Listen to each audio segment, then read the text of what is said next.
Role-playing games are just an organic, improvised space for storytelling. Matthew Mercer. You're listening to Writing Roots, brought to you by Aspen House Publishing.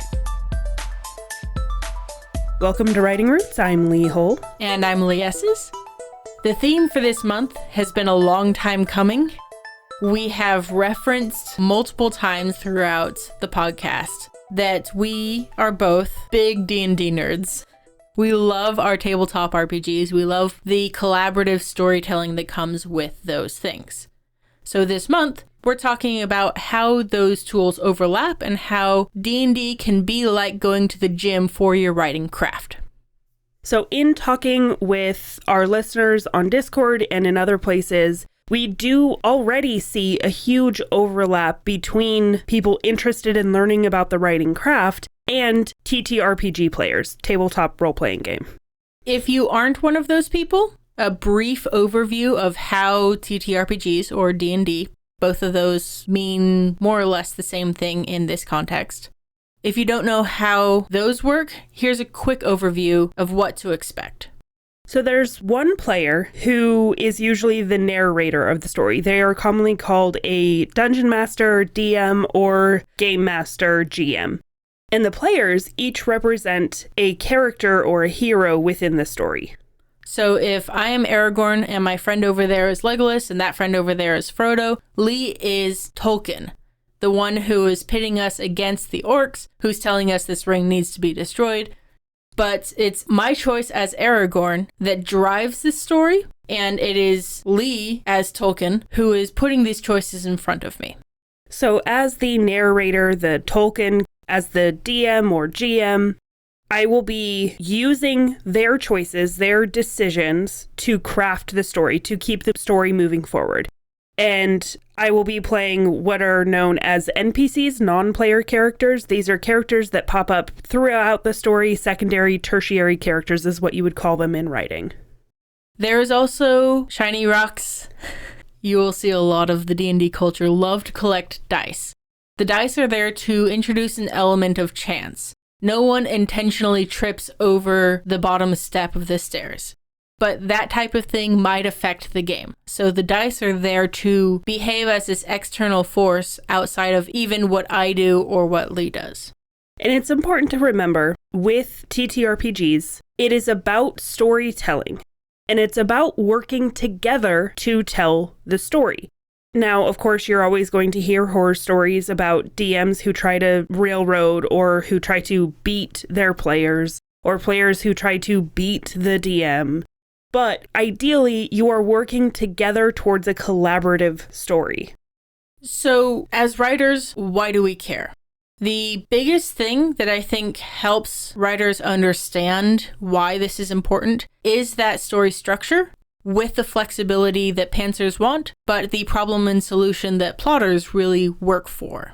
It also helps make the middle of a story a little easier to write. It's the how we get there. It's the things that they have to do before they can take on the bad guy again. This is a lot of what happens in D&D since you spend the entire time playing the middle, the hardest part of a book to write. Another thing it will do is help avoid those Mary Sues in your story. Your hero cannot be this perfect victim that it's very easy to write into a story, especially when you're new and aspiring. That's simply because the DM will cut you down to size very quickly. And if not the DM, the other players will. Because no one is the single hero in this story. Everyone has to work together in order to accomplish the thing. And I think that's one really strong point for why TTRPGs help in this, because it helps you figure out strengths and weaknesses in a very defined, very clear way.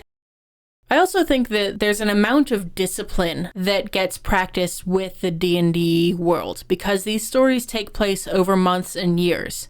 Flexing the muscles of coming up with different ideas for your story and then choosing a time every week or month or whatever to implement said ideas, that kind of skill can travel to writing very easily and be super helpful in accomplishing the finishing of the story. So that's kind of an overview of what to expect throughout the whole month. talking about TTRPGs and how they can help you as the writer. Today's episode, we want to focus in on one aspect of that, and that is collaborative writing. One of the biggest skills that TTRPGs helps develop is the ability to work with other people, to collaborate, to tell a story, to adjust to other people's decisions and desires and wants while still pursuing your own goals. I honestly don't think I could co-author with someone who isn't fluent in the tabletop RPG games, simply because there's this push and pull of, no, I want to do it my way, no, I want to do it my way, back and forth. If you don't have this mentality of, okay, you do your thing and I know my strengths and together we will tell a story. It's you and me versus the problem, the project of solving the story, writing the story, instead of you versus me, where the story that we're co-authoring is the rope of a tug-of-war. And that's really the goal of TTRPGs, is a collaborative game. It's cooperative. The DM presents a problem and the players have to work together to solve it. And it should be possible to solve, so you don't want a DM or an author to just say this is the way it has to be because I said so, even if it goes against players' desires. But as players, it's cooperative and working around problems, figuring it out, even if it's done in a way that the DM didn't anticipate. How many times have you as an author written something and the characters, as you get into their headspace, you realize, oh, this character would do this, and that is something I did not anticipate, but it works so much better. Same thing can happen within all forms of storytelling, really. And getting into that mindset for writing can help you figure out different ways. It can help you adjust and choose solutions that you didn't see initially. There is an acting exercise I like to think of when we talk about this collaborative storytelling, and that is the yes and, where one person says something and the other person is not allowed to argue with the thing. The yes and is a great exercise to practice in order to get yourself out of the let's do it my way or let's only do it someone else's way mindset. That's one thing I see a lot of TTRPG horror stories are a result of people, instead of going yes and, they say, well, no, but. And it stops other people from being creative, from really working together.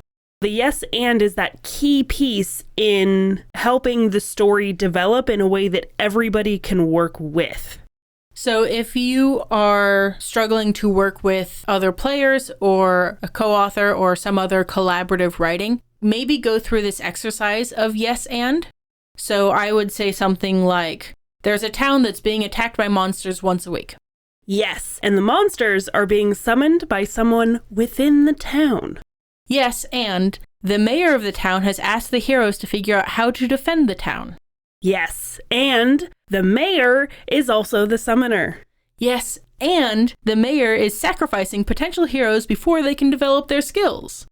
That type of pitter-patter back and forth helps develop a world that we can both agree on and both get excited about. Collaborative writing overall is an amazing skill. It is one of those that is really hard to practice in the writing world because so many authors are used to this very solo pursuit. And opening up to a collaboration with other writers for a story can be hard because you want it to go the way you see it. So getting into a TTRPG, getting into this side of the nerd world will really help you develop those skills to accept other people in the storytelling process, that they have autonomy, that they have an input and a say in how the story will unfold, how these characters will do things. It also forces you to trust the people that you are working with to tell the story. If there is this mentality of player versus DM, then the DM could literally just throw this nuclear annihilation at the characters and just, okay, they're done. And that's not fun for anybody. You could also have somebody who's arguing with rules and this and that. When the DM knows the whole picture, the player has to trust that the DM is making the right call on a lot of these things. So this collaborative storytelling helps practice that trust in someone else to make the story as fun as possible. One of the things that I have struggled with as a DM is creating a story that's well developed, that's fully fleshed out, because I want to devote all of that kind of time on writing my stories, writing my books, instead of on writing a D&D campaign. So I've used a lot of campaign books and pre-written stories to work within. And because there's this pre-written story, my brain has a really hard time stepping outside of those bounds. So I challenged myself to improve on this collaborative process. So it's a great opportunity. Either a player or as a DM forces you to think outside the box. It forces you to work with other people to tell the same story. And I think it forces plotters to be pantsers because the players are just going to do whatever they want anyway. So flying by the seat of your pants is a great skill to have when you're doing that. It's also really good to force pantsers into plotting a little bit because these breadcrumbs that you leave along the way, even if you don't know how they'll pay off yet, the practice of putting those in can make it so the campaign feels complete at the very end. So it forces you outside of your box as a storyteller and as a human who has to talk to other humans, even though we're all introverts and don't want to talk to people. The beauty of tabletop gaming is that you can be anyone you want to be. You can do anything you want to do. Or if you're DM, you get to be anybody and everybody. So when you're putting that story together, go with the flow, enjoy the story, enjoy the process, and write selfishly. If you have a question or comment for our hosts or a topic you'd like us to cover, send us an email at writingroots@aspenhousepublishing.com or find us on Facebook by searching for Aspen House Publishing.